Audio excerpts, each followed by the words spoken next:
r/antiwork. GIF Revolutionary 924 says. 5-day work week they said. Work-life balance they said. Plenty of option lot they said. Included photo.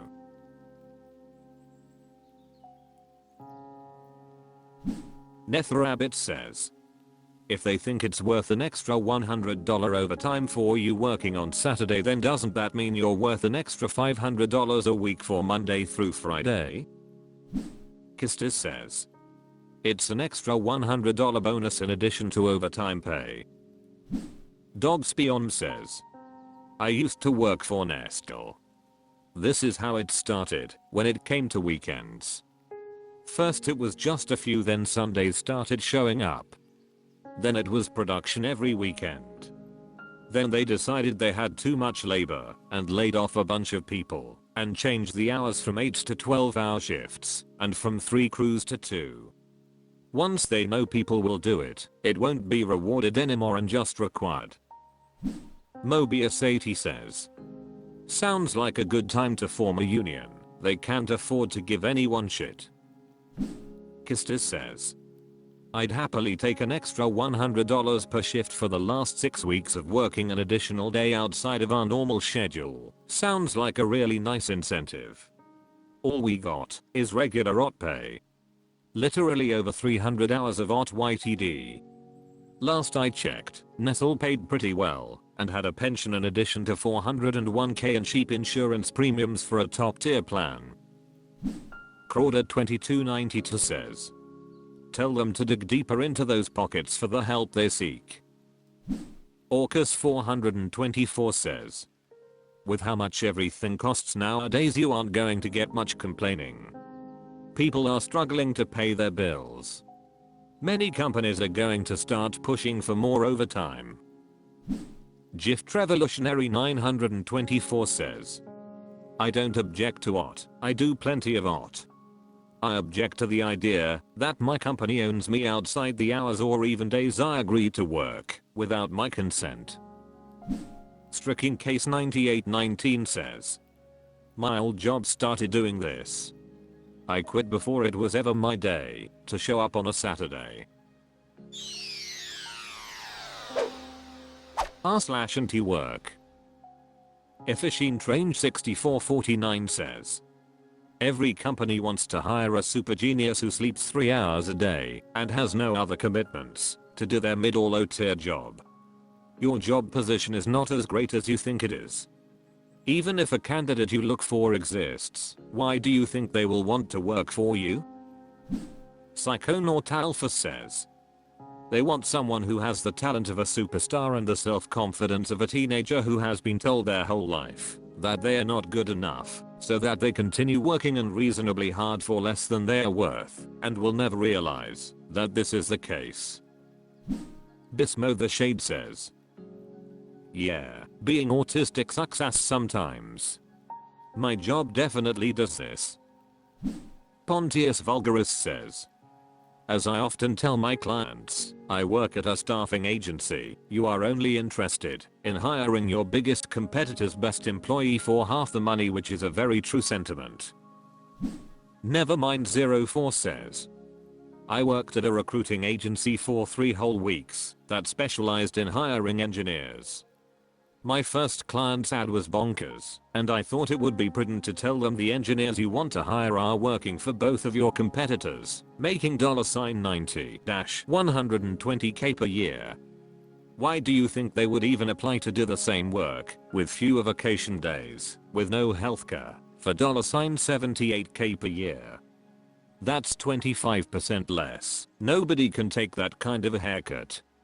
The client insisted their company culture spoke for itself, and engineers would flood their applications.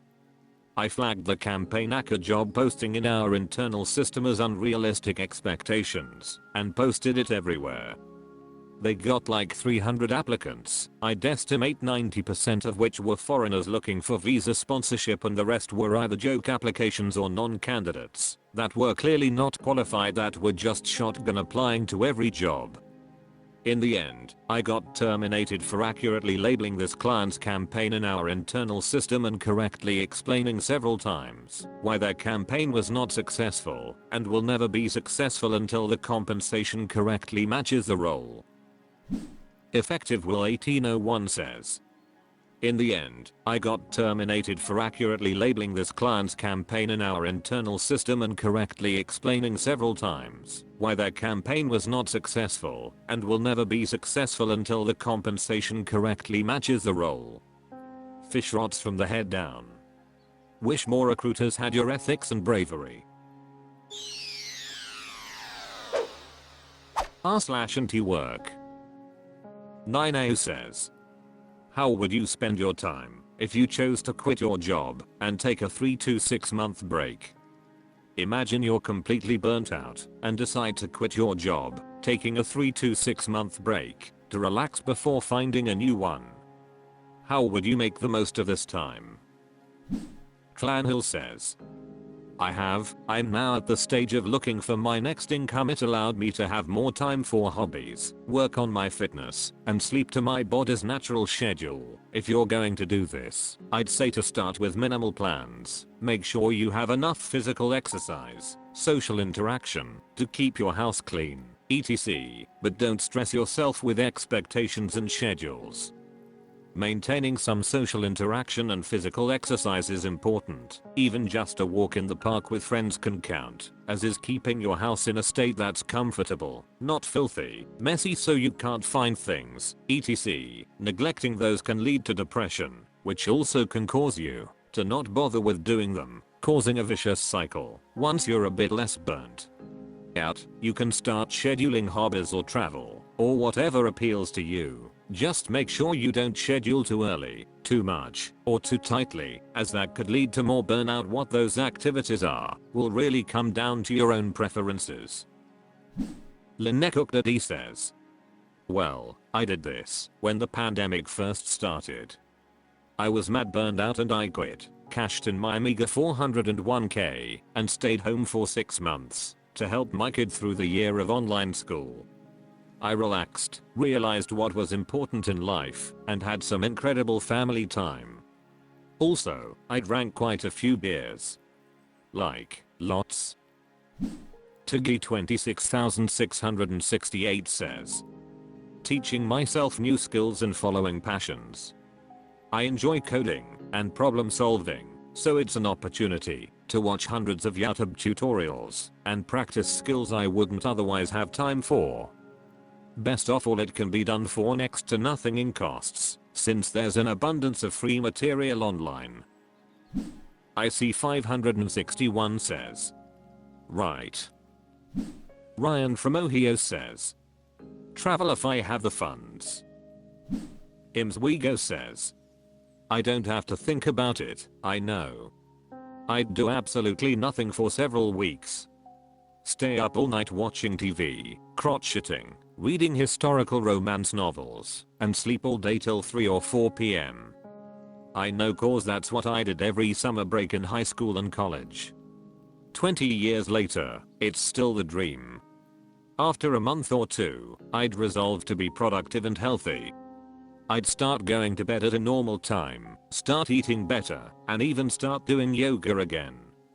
I miss having the time to exercise, plan my meals, and log my foods like I used to have in my last job. I couldn't pay rent, so the stress was insane, but I was generally much healthier. Now I can just barely afford rent, but my health is awful. Still stressed too. r/antiwork. Sexamail00 says, Unpaid internship wants me to work a 12-hour shift with a 30-minute break. I've been interning for this small business with a woman who is demanding, entitled, and rude, but I've put up with it because I thought the experience has been worth the inconvenience of dealing with her. She's condescending and unappreciative of the labor I've contributed to her brand, but I could add it to my portfolio. In Idaho, she's asked me to work a 12 hours and 10 hours unpaid shift today and tomorrow with a 30-minute break. I initially agreed, which I know I shouldn't have. But a part of me was pissed that she seriously expected that of me, and also I couldn't sleep, so I sent her this. I still haven't been able to fall asleep, but I've also been having a hard time as I don't feel comfortable working a 12 hours unpaid shift with only a 30-minute break. I was unsure of how to explain that this expectation feels unfair. However, I'm more than happy to continue with my current PR-related responsibilities. I realize this is coming up close to the shift, and I apologize for not bringing it up sooner. I understand that I agree to the unpaid nature of the role, but this is not manageable for me. I hope you understand my position. And she basically replied saying that she only has 4 people. It's extremely unfair to her, and we don't have the printed guest list. I agreed to print it for her. Then she offered to pay me for the day, but honestly I still don't want to. Am I the butthole for this? I don't know how to. Just CIL says. The most demanding people are always the most greedy and selfish. Lendiniaris says. You're literally being exploited, and the fact these things happen, and people go along with it are why they keep doing it, unfortunately. Freund says. If you're doing work that would normally be paid, you might be misclassified as an unpaid intern. I would consult your state's Department of Labor just to make sure. Sarcasmus Game says. NTA and you are being taken advantage of Opus. Brands like this usually go under because of twats like your boss. And it's an unpaid internship, so don't let her push you around or past your boundaries. If you're doing the internship through your college or university, let them know what she is doing. No internship is worth that. Divina J says. Unpaid? That's slave labor. Tell her you're more than too happy to work if she pays you for work carried out, otherwise WTF. Delightful Caprice says. What's your location? It's possible this is an illegal internship. Know and assert your rights. Ethnopyroclast says. That's not an internship. That's an unpaid job doing real work, and most likely highly illegal in certain states. She offered to pay you for the day because it is real work. Bryximus says. Unpaid internships should be illegal. C64128 says. She could have always paid you, but you agreed to an unpaid internship. She probably does this kind of thing a lot, so she can avoid paying people for their work. I'm sure she's no paying the going rate for the work. You are never going to be considered for this job. You are anti-A. Lonsterlev says. Tell her this, you are not special, nobody cares what you think, or how you feel, be kind or I will leave. And then see how she responds. But do it sharply.